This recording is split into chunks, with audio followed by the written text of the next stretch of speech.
मुलाकात करते हैं यूपीएल लिमिटेड के टॉप मैनेजमेंट से।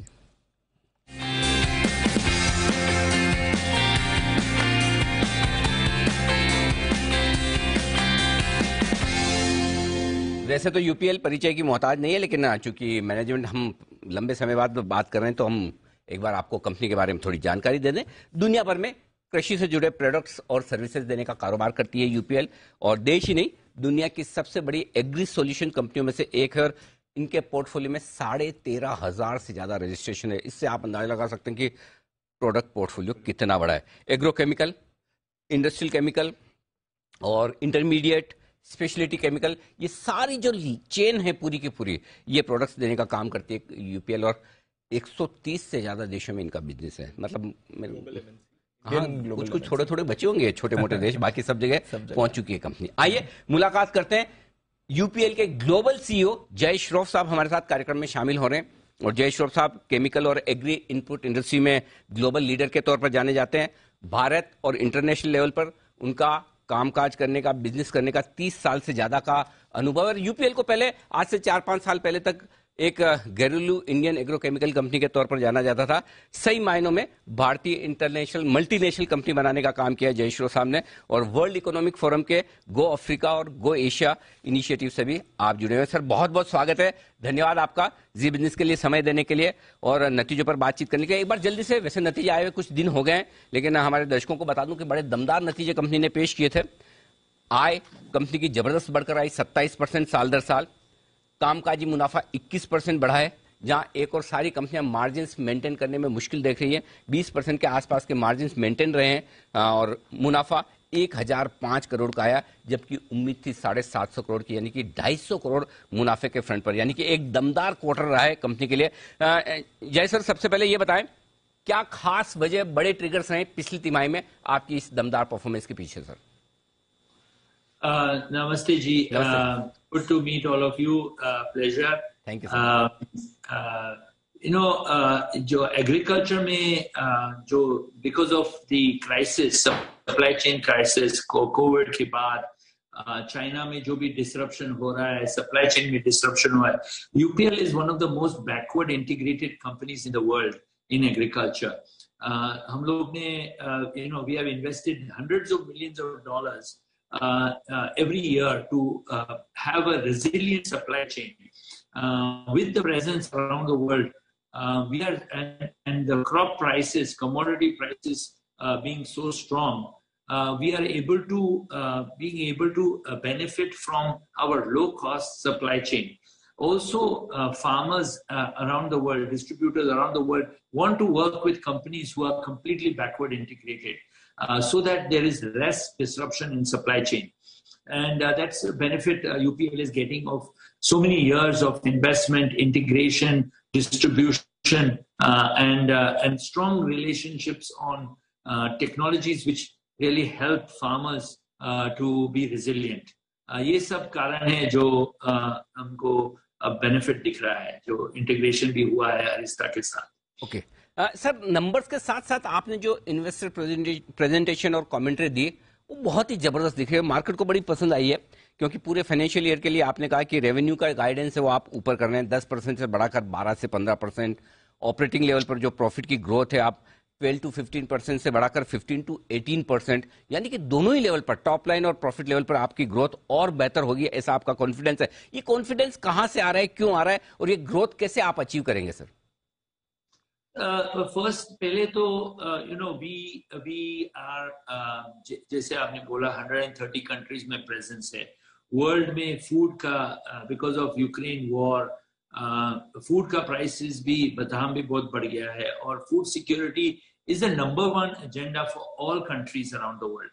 हमारी गवर्नमेंट भी फूड सिक्योरिटी पे काफी कॉन्सेंट्रेट करें, लेकिन Africa, south east Asia, Europe, सब जगह पे जहाँ फूड का क्राइसिस लाइवलीहुड है, वहाँ फार्मर्स को इनकरेज कर रहे हैं कि अभी आप जितना यील्ड बढ़ा सकते हो इतना बढ़ाओ, क्योंकि भाव अच्छा है, डिमांड अच्छा है। एंड सारे कंट्रीज वर्ल्ड में ये नंबर 1 एजेंडा पे फोकस्ड है कि फूड सिक्योरिटी के कैसे बढ़ाएं, फूड प्रोडक्शन कैसे बढ़ाएं। And UPL being having a global presence and deep relationship with farmers in many countries, हमको उसका बेनिफिट दिख रहा है अभी। परफेक्ट। और वैसे मैं देख भी रहा था सर, इंडिया को छोड़कर बाकी पूरी दुनिया भर में तो जबरदस्त आपकी ग्रोथ आई है, सिर्फ इंडिया में सिंगल डिजिट में 8% है, ऐसा क्यों सर? इंडिया में थोड़ा बारिश डिले हो गया था और हमें डिमांड का प्रेशर तो सब जगह आ रहा है, तो जिस सीजन थोड़ा डिले हो गया था तो हम लोग ने थोड़ा होल्ड बैक किया ग्लोबल डिस्ट्रीब्यूशन में, साउथ ईस्ट एशिया में जहां जल्दी माल पहुंच सकता है वहां भेज दिया, और अभी का प्रोडक्शन जो सीजन आया था इंडिया में सप्लाई करने चालू किया। तो India is looking very strong now, लेकिन फर्स्ट क्वार्टर में इंडिया में थोड़ा डिले हुआ था, सोइंग का भी डिले हुआ था, इसके लिए थोड़ा बैक एंडेड सीजन है। लेकिन अभी फोरकास्ट तो इंडिया का बहुत अच्छा लग रहा है। जुलाई मंथ भी अच्छा गया, अगस्त भी अच्छा जा रहा है, and demand is very very strong. Sir एक चीज बताएं, दुनिया भर में फूड इन्फ्लेशन काफी बढ़ा हुआ है, राइट? क्या कुछ आपके बिजनेस पे फर्क पड़ता है? अगर क्रॉप प्राइसेस बढ़ती हैं, फूड इन्फ्लेशन बढ़ता है, तो आपका बिजनेस कम होता है, ज्यादा होता है, या कोई फर्क नहीं पड़ता? नहीं, एक्चुअली जो फार्मर्स जब प्राइसेस, कमोडिटी की प्राइसेस कम होती है तो फार्मर भी इन्वेस्टमेंट कम करता है, बोलता है मुझे पैसा नहीं डालना। जब फार्मर्स को दिखता है कि प्रॉफिट अच्छा है, शुगर का प्राइस अच्छा है, गेहूं का प्राइस अच्छा है, राइस का प्राइस अच्छा है, वेजिटेबल्स का प्राइस, तो ज्यादा करके इन्वेस्ट करते हैं और उनको मैक्सिमाइज करते हैं यील्ड का, तो हमारा डिमांड भी बढ़ता है प्रोपोर्शनेटली, क्योंकि वो बोलते हैं कि मुझे कोई भी कीड़ा नहीं चाहिए, मेरे को यील्ड ज्यादा चाहिए, मुझे सारी इंडस्ट्री में बेनिफिट होता है उसका। जय सर, कुछ नए लॉन्चेस या फिर कुछ कैपेक्स प्लान है इस फाइनेंशियल ईयर के लिए सर?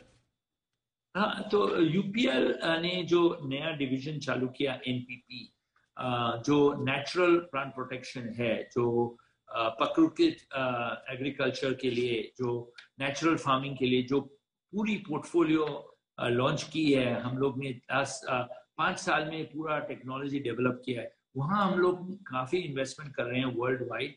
हम लोग ने अभी नॉर्वे से भी एक बायो फंगिसाइड की कंपनी खरीदी, which was a university startup.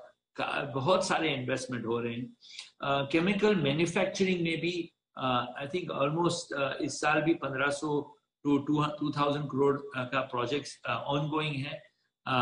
तो कांस्टेंट ग्रोथ तो यूपीएल का होता ही है। हमारा जो टारगेट है ग्रोथ का 15%, वो करने के लिए अगले साल के लिए भी काफी इन्वेस्टमेंट हो रहा है। जो चाइना से डिस्ट्रप्शन हो रहा है उस पर हम यूपीएल को भी काफी प्रेशर हो रहा है कि हमारा जो प्रोडक्शन एक्सपेंड करते रहे, क्योंकि बहुत डिमांड आ रहा है, not only from agrochemical company but from pharmaceutical industry, other speciality chemicals. जो हम UPL is the most backward integrated chemical company in India, and with the backward integration comes with a huge demand from other industries as China continues to be a more and more unreliable supplier। जो भी उधर Covid का restriction आ रहा है, ये वो shipping का restriction आ रहा है, सब प्रॉब्लम्स हो रहे हैं, वहां से हमारा पे प्रेशर आ रहा है कि हम लोग कंटिन्यूसली इन्वेस्टमेंट करें। तो वो तो ऑनगोइंग एजेंडा है ही हमारा इन्वेस्टमेंट का।